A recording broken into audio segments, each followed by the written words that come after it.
You are looking at the most detailed photograph ever taken of a place no human eye has seen up close in the entire history of our species. Not a blurry probe image, not a grainy radar scan. A real photograph taken through a real window by real human eyes 4 months ago. And somewhere in that photograph, hidden in the shadows near the edge of a crater field, 2 scars on the lunar surface that were never on any map. Not last year's map, not any map, ever. By the end of this video, you are going to know exactly what those 2 craters are, why NASA gave them the names they did, and why one of those names is quietly one of the most emotional things to ever come out of a space agency's press release. But first, you need to understand what you're actually looking at, because most people get the basic geography of this event completely wrong. And if you get the geography wrong, the discovery stops making sense. So let's start with the tension at the center of this story. In April of 2026, 4 astronauts flew behind the moon in a spacecraft called Orion on a mission called Artemis 2. For roughly 40 minutes, they lost all contact with Earth. No radio, no telemetry, no one on the ground could see or hear them. They were, for those 40 minutes, more alone than any human being has been since 1972. And when they came back around the other side, they brought back photographs of terrain that had 2 features on it that had never been recorded, named, or catalogued before. New craters, found in real time by human eyes on a world we've been staring at for 4.5 billion years. Stay with me here, because before we get to those craters, I want you to make a guess. Somewhere on the far side of the moon, there's a basin so large you could drop the entire United States east of the Mississippi into it and still have room left over. Do you think that basin was something we've known about for decades, or something we only just discovered because of this mission? Hold that thought, the answer is going to surprise you, and it's going to matter a lot for the rest of this video. Let's rewind first, because to understand why 2 new craters is such a big deal, you have to understand something that sounds almost too strange to be true. Until 1959, no human being had ever seen the far side of the moon. Not with a telescope, not with the naked eye. Not once, in the entire span of human history, had anyone looked up and seen what was on the other side. Here's why. The moon is tidally locked to Earth. That means the moon's rotation period and its orbital period around Earth are exactly the same, about 27.3 days. So as it swings around us, it keeps the same face pointed toward Earth the whole time, like a dancer who never turns their back on their partner. This didn't happen by accident. Over billions of years, Earth's gravity gradually slowed the moon's spin through a process called tidal braking, until the 2 rotations locked into sync. The result is that from the surface of the Earth, you can only ever see about 59% of the moon's total surface, thanks to some minor wobbling called libration. The other 41% has been permanently turned away from us since before humans existed. Now, I need to correct something right here, because this is one of the most common misconceptions in all of astronomy, and if you've ever called it the dark side of the moon, you are not alone, and you are also not correct. The far side is not dark. It receives just as much sunlight as the near side does over the course of a lunar day. It's not dark, it's just hidden. Hidden from us, not from the sun. The phrase dark side really means unknown side, and it stuck around in pop culture partly because of a very famous Pink Floyd album. But scientifically, it's just wrong. Every point on the moon experiences roughly 2 weeks of sunlight and 2 weeks of darkness, far side included. What makes it special isn't the lighting, it's the fact that it never faces us. So how did we finally see it? In October of 1959, a Soviet probe called Lunar 3 flew around the moon and captured the first ever photographs of the far side, using a film camera that developed its own images on board, then scanned them and transmitted them back to Earth using an early television signal system. The photos were grainy, low resolution, almost unrecognizable by today's standards. But they were enough to show something that stunned scientists at the time. The far side looked completely different from the side we knew. The near side of the moon, the one you and I grew up looking at, is covered in large, dark, smooth patches. Those are called maria, Latin for seas, even though there's no water in them. They're actually ancient basaltic lava flows, places where the moon's crust was thin enough, billions of years ago, for molten rock to seep up and flood enormous impact basins. The near side is roughly 31% maria. It's dark, it's relatively smooth, and it's the reason the moon has that familiar man in the moon face we've been staring at forever. The far side is almost nothing like that. It's covered in bright, rugged highlands, densely packed with craters, and maria cover less than 2% of its surface. Scientists have proposed several explanations for why. The far side's crust appears to be thicker than the near sides, possibly making it harder for lava to break through. There are competing theories involving an ancient companion moon that may have slowly collided with the far side early in lunar history, thickening its crust even further. And there's evidence that heat-producing elements are concentrated on the near side, which may have kept it geologically active for longer. None of these theories are fully settled. This is one of the genuine open questions in planetary science, and it's part of why every new piece of far side data matters so much. And on the far side sits something almost incomprehensibly large, the South Pole Aitken Basin. This is the biggest, oldest, deepest confirmed impact crater in the entire solar system, roughly 2,500 kilometers across and up to 8 kilometers deep in places. It's so large that some scientists think the impact that created it may have punched deep enough to bring material up from the moon's mantle, giving us a rare window into what the moon looks like below its crust. This basin has been known and studied since spacecraft first mapped the far side in detail, but it remains one of the most important targets in lunar science, which is exactly why, in 2024, China's Chang'e 6 mission became the first spacecraft in history to land on the far side, collect samples, and return them to Earth, touching down right at the edge of this ancient basin. Think about the logistics of that mission for a second, because it's easy to skim past just how difficult it actually was. Any spacecraft landing on the far side cannot talk directly to Earth, because the entire bulk of the moon is physically blocking the signal path. There's no way around that with physics alone. You need a relay. China solved this by launching a dedicated communications relay satellite, called Kuiqiao-2, into a special orbit beyond the moon, positioned so it could see both the far side lander and the Earth at the same time, bouncing signals between the two. Chang'e 6 used that relay to land inside the Apollo Basin, a large crater nested within the southern edge of South Pole Aitken, drill and scoop up close to 2 kilograms of lunar soil and rock, launch that material back into lunar orbit, and eventually return it safely to Earth. It marked the first time in human history that physical material from the far side of the moon had ever been brought back for study in laboratories here on Earth. Material that early analysis suggests may be billions of years older and chemically distinct from anything the Apollo missions brought back from the near side decades earlier.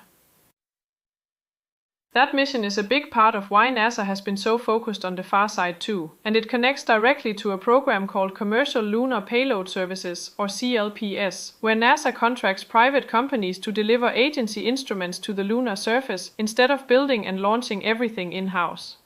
Under that program, NASA selected a company called Firefly Aerospace to deliver a set of payloads specifically to the far side, including a satellite built in partnership with the European Space Agency that will orbit the moon and relay data, the same basic problem China had to solve for Chang'e 6, just tackled by a different set of engineers for a different set of instruments, all converging on the same hard-to-reach hemisphere. There's actually a fascinating side effect of that tidal locking I want you to picture before we move on. Because the moon's orbit isn't a perfect circle, it's slightly elliptical, and its rotation speed doesn't perfectly match its orbital speed at every point along that path, the moon appears to rock back and forth just slightly as seen from Earth. That rocking motion is called libration, and it's the reason we can actually see a little more than half of the lunar surface over time, even though at any single instant we only ever see one hemisphere.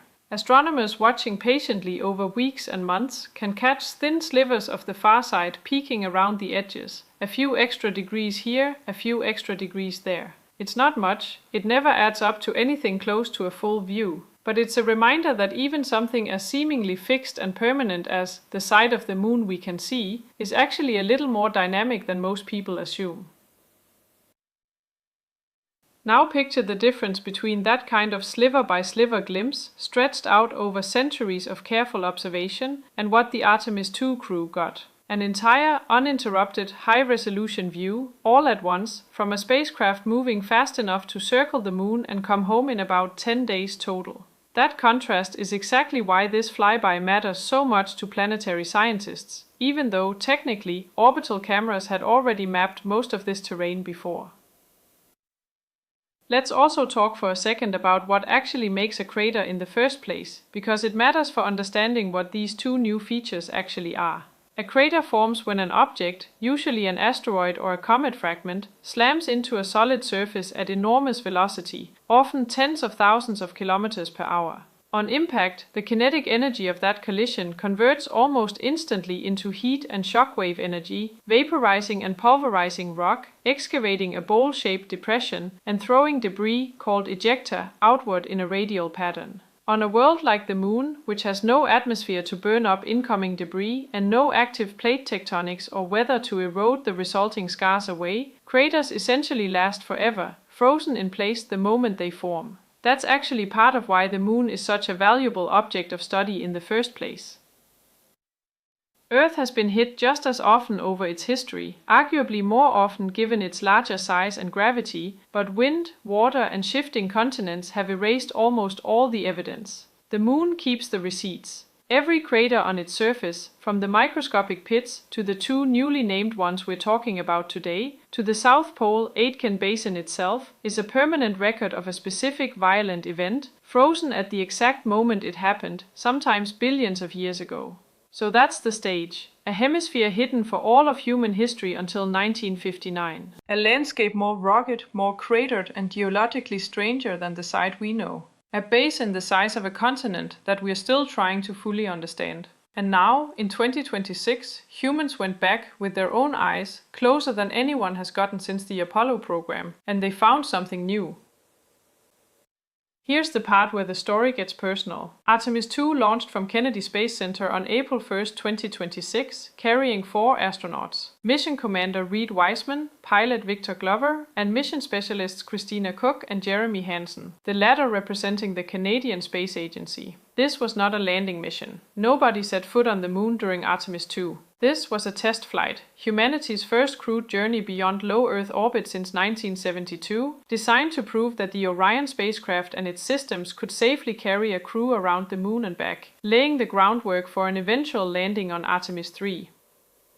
But test flight undersells what actually happened. On day 4 of the mission, the crew executed a lunar flyby, swinging behind the far side of the Moon on a trajectory that would ultimately carry them more than 6,600 kilometers farther from Earth than Apollo 13 ever reached, making these 4 astronauts, for a short window, the most distant human beings from our home planet in history. As Orion passed behind the Moon, something happened that hadn't happened to a crewed spacecraft in over 5 decades. All communication with Earth cut out. For roughly 40 minutes, there was no telemetry, no voice contact, nothing. The astronauts were alone, behind an entire world, completely cut off, doing something almost no living person has ever experienced. I wanted to sit with that for a second, because we talk about space missions in terms of data and hardware so often that we forget the human part. 4 people, in a cam, in the vacuum of space, physically farther from every other human being than anyone has been in more than 50 years, with Earth itself blocked from view by a wall of rock 3,474 kilometers wide. No call for help would have reached anyone in time to matter. Whatever happened in those 40 minutes, they were on their own. And it was during that window that the flyby's most extraordinary imagery was captured. The crew photographed something called an Earth set, the far rarer cousin of the Earthrise photo that Apollo 8 astronaut Bill Anders captured in 1968, one of the most iconic images in the history of photography. In Artemis 2's version, a partially lit crescent Earth sinks below the jagged horizon of the Moon. Sunlit clouds and ocean visible over one hemisphere, the rest of the planet already dark with night. They also caught a total solar eclipse, from space, as the Moon briefly swallowed the Sun and left only a thin, shimmering ring of corona glowing around its edge, a sight that has been witnessed by a vanishingly small number of humans in all of history. And then, near the terminator line, that shifting boundary between lunar day and lunar night, where shadows stretch longest and surface detail becomes easiest to pick out, the crew and the imaging team back on Earth spotted something that wasn't on any existing lunar map. 2 small, previously uncatalogued craters, sitting close to the edge of the Orientale Basin. A massive impact structure so large and so poorly lit from Earth's vantage point that, despite being known for decades, no human being had ever laid eyes on the whole thing in a single direct view until this mission. Artemis 2 gave us the first complete, human-witnessed view of the entire Orientale Basin. And tucked into that view were two craters nobody had logged before. Here's your reality check on what discovering a new crater actually means, because I don't want you picturing this as a Hollywood moment where alarms go off and everyone gasps. Orbital spacecraft like the Lunar Reconnaissance Orbiter have imaged the moon's surface in extraordinary detail for years, and it's entirely possible, even likely, that these two craters exist somewhere in that vast catalog of unprocessed or unremarked imagery. What made this moment different wasn't that the craters had never been photographed by any instrument ever. What made it different is that these two features had never been formally identified, named, and confirmed by a crew looking at them directly, in real time, with human eyes and human judgment, close enough to notice something the automated catalogs had missed or never flagged. That distinction matters. It's the difference between a photograph sitting in a database and a discovery. And this is where the story stops being about geology and starts being about the people who made it. Because when the crew proposed names for these two craters, they didn't reach for something clinical or scientific or descriptive of the terrain. They reached for something personal.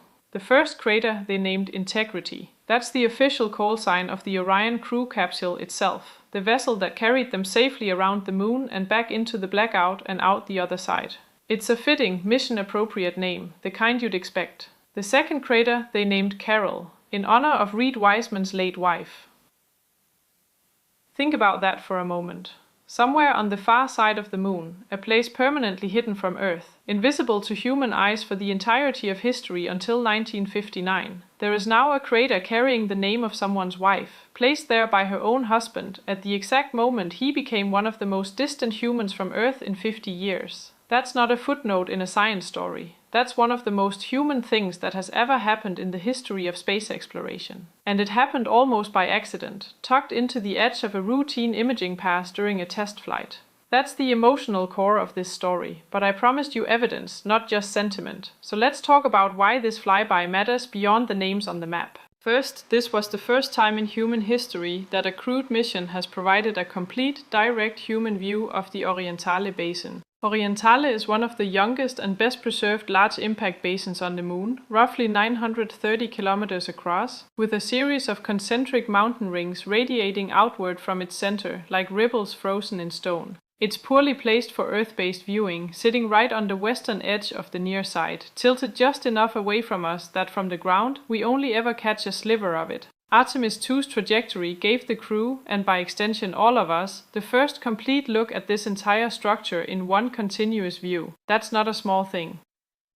Orientale is often used by planetary scientists as a kind of reference basin, a relatively fresh, relatively undisturbed example of what a major impact event does to a planetary surface. And having new, high-resolution, human-observed imagery of the whole thing is going to feed directly into how researchers model impact history not just on the Moon, but on rocky worlds generally.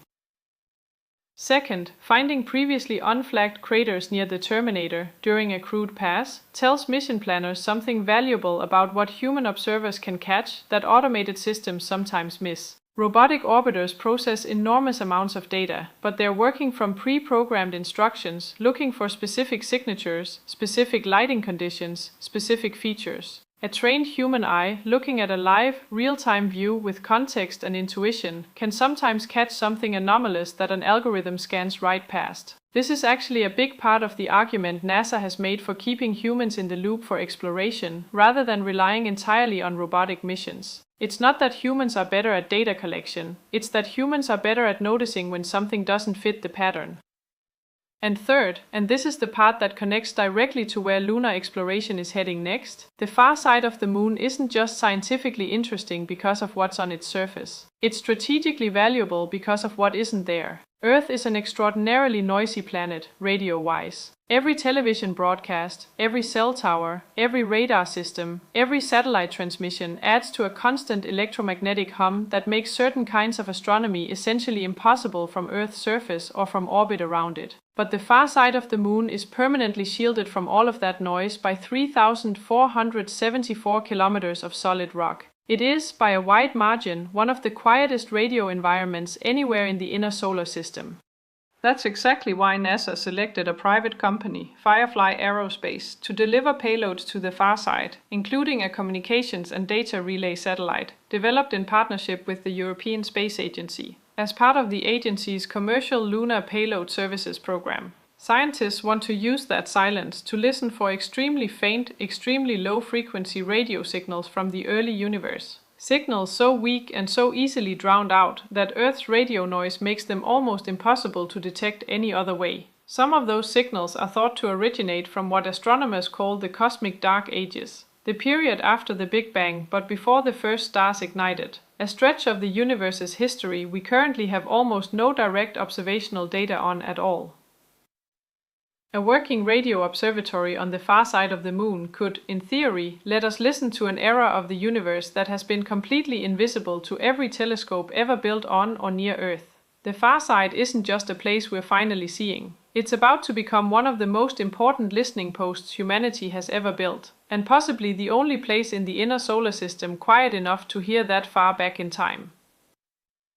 Now here's where I want you to reconsider that guess I asked you to make earlier. I asked whether the South Pole Aitken Basin, the largest confirmed impact structure in the solar system, was something we'd known about for decades or something brand new. If you guessed known for decades, you were right, and here's why that matters. We've actually understood the broad strokes of far-side geology for a long time. What Artemis 2 adds isn't a wholesale rewriting of lunar science. It's something more subtle and, honestly, more exciting. It's proof that even after more than 60 years of study, even after dozens of orbital missions and rovers and sample returns, there are still details on the surface of our closest celestial neighbor that no human being has ever directly confirmed with their own eyes. We are not done exploring the Moon, not even close. So where does this go from here? Artemis 2 was never meant to be the finish line. It was a proof of concept, a dress rehearsal for Artemis 3, which is currently planned to attempt the first crewed lunar landing since Apollo 17 in 1972, targeting the Moon's south polar region, not far from that enormous South Pole Aitken Basin we talked about earlier. NASA's stated long-term goal is not just to visit the Moon again, but to establish sustained presence there. Landers, rovers, robotic scouts, and eventually crewed habitats, using the Moon as a proving ground and a stepping stone for eventual missions to Mars. One NASA flight director described the broader philosophy behind missions like this in fairly simple terms. Get eyes on the Moon, map it out in detail, and then keep going back, this time to stay. And that brings us to the myth versus reality core of this whole story, the thing I want you to walk away from this video actually remembering. The myth is that the Moon is a solved problem, that we went there in the 60s and 70s, took our photos, collected our rocks, and there's nothing left to learn. That the far side is just a curiosity, a bit of trivia, dark and mysterious mostly because of a song title. The reality is almost the opposite. The far side of the Moon is a geologically distinct hemisphere with an unsolved formation history, a shield against radio noise that makes it one of the best astronomical listening posts in the solar system, and, as of April 2026, a landscape with at least 2 features on it now permanently linked to the names of the people who found them. We are, quite literally, still discovering new things about the object closest to our own planet, the one thing in the night sky every human who has ever lived has looked up and seen. Let's also be honest about the limits of what we actually know right now, because a channel built on evidence doesn't get to skip the uncertain parts. The 2 craters found near Oriental haven't yet been through the full formal naming process that the International Astronomical Union uses to officially catalog lunar features, a process that can take months or even years after a name is proposed. Their exact ages, exact diameters, and exact formation history are still being analyzed using the imagery from this flyby, combined with existing orbital data from missions like the Lunar Reconnaissance Orbiter. What we can say with confidence is that they were identified and named by the crew during this specific pass, that they sit near the edge of the Oriental Basin, and that their formal scientific characterization is still an ongoing process. That's not a weakness in the story. That's just what real science looks like while it's happening, before the tidy documentary version gets written. I want to hear what you think about this one, honestly, because I think this splits people. Some of you are going to say the real story here is the science, the radio silence, the Oriental Basin, the crust thickness mystery. Others are going to say the real story is a man naming a crater after his late wife, on the far side of the Moon, during the most isolated 40 minutes of his life. I don't think you have to pick just one, but I am curious which one hit you harder, so tell me in the comments. And while you're there, tell me if you'd ever heard the dark side of the Moon misconception before today, because I want to know how widespread that one actually is. Before you go, I do want to be straight with you about something, because this channel runs on more than just algorithm luck. Every video like this takes real research time, cross-checking mission timelines, verifying names and dates, making sure we're not just repeating whatever headline is trending that week. If you found value in that, a super thanks genuinely helps keep that research process funded, and I don't take that kind of support lightly.